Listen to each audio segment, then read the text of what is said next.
It's 7 a.m., you check your phone, and there it is. A notification from your retirement account. The numbers look great.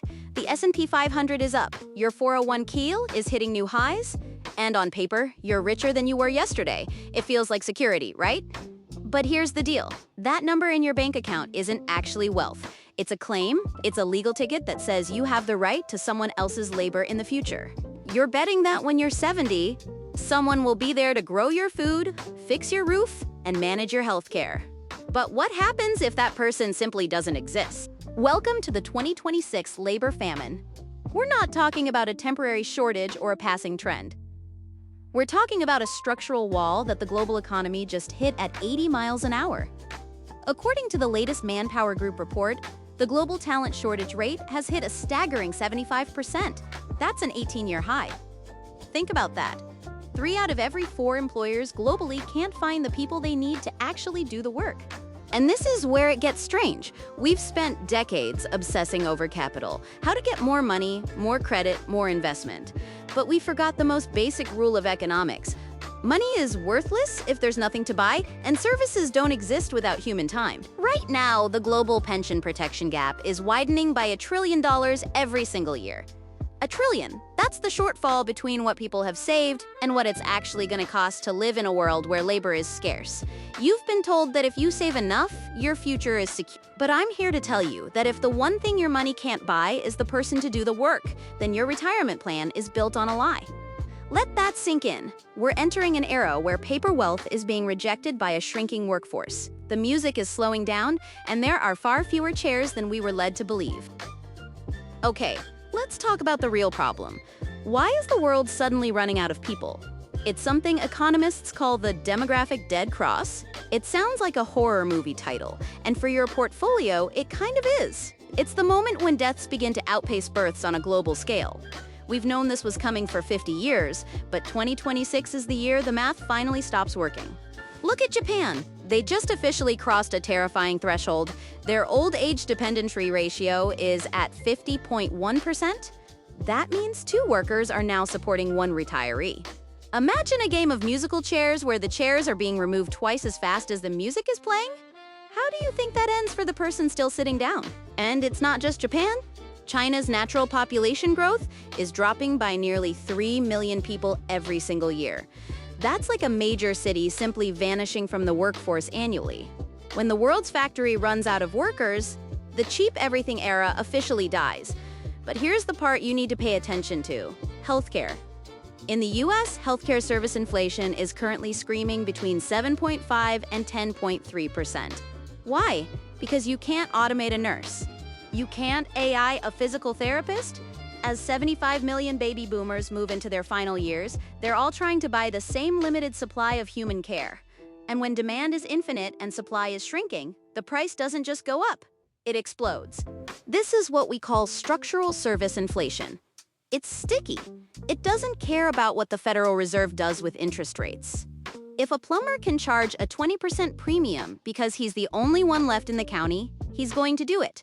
This creates a trap for anyone on a fixed income. Your 401k might grow by 7%, but if the cost of staying alive and maintaining your home grows by 10%, you're not getting richer. You're quietly being deleted. The math gets very tricky here, and honestly, this is the most interesting and dangerous part of the whole story. Your money is losing its labor buying power faster than the market can compound it. So, where is the money going? If you follow the trail of the world's smartest capital, it's not heading toward traditional stocks anymore. It's fleeing paper assets and desperately trying to own the means of physical labor. Let's look at the robotics sector.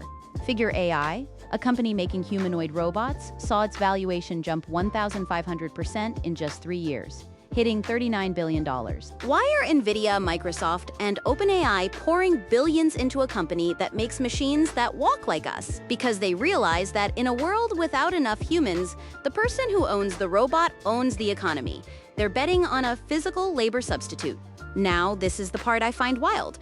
While white-collar knowledge work salaries are stagnating or being threatened by LLMs, the people who actually use their hands are winning big.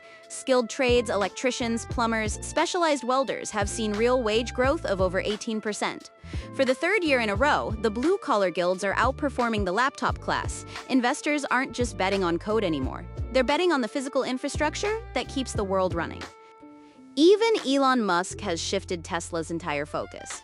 He's not talking about the Model S or X as much as he's talking about the Optimus Gen 2, with a production target of 1 million units a year. He knows the labor famine is the biggest bottleneck in human history. I know it sounds like sci-fi, but look at the data.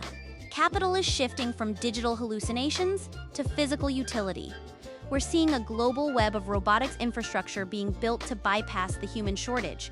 If you're an investor and you're still heavily weighted in companies that rely on cheap, abundant human labor, you might want to rethink your strategy. The world is pivoting.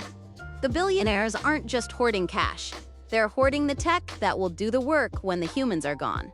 The question is, if the world's largest funds are pulling out of traditional labor-heavy sectors, what does that tell you about the value of your paper savings? Let's zoom out for a second. Is this really a new crisis, or are we just seeing history repeat itself? If you look back to 1348, the Black Death wiped out nearly half of Europe's population. It was a horrific tragedy, but it did something fascinating to the economy. It broke feudalism. Before the plague, land was everything and labor was cheap. After the plague, there were so few peasants left that they could demand wages, rights, and mobility. Labor became more valuable than the land itself. In 2026, we're seeing a slow-motion version of that same labor reset. This time, it's not a plague. It's just the natural end of a century of population growth. But the result is the same. The person doing the work is suddenly more powerful than the person holding the checkbook. There's a massive ideological war going on right now among the experts. On one side, you have the techno-optimists like Cathie Wood and Elon Musk. They're arguing that the convergence of AI and robotics will trigger a productivity miracle. They think we're heading for a world of deflationary abundance, where robots make everything so cheap that the labor shortage won't matter. It's a beautiful vision, but then you have the demographic realists like Peter Zahan and Nouriel Roubini. They argue that demographics are destiny.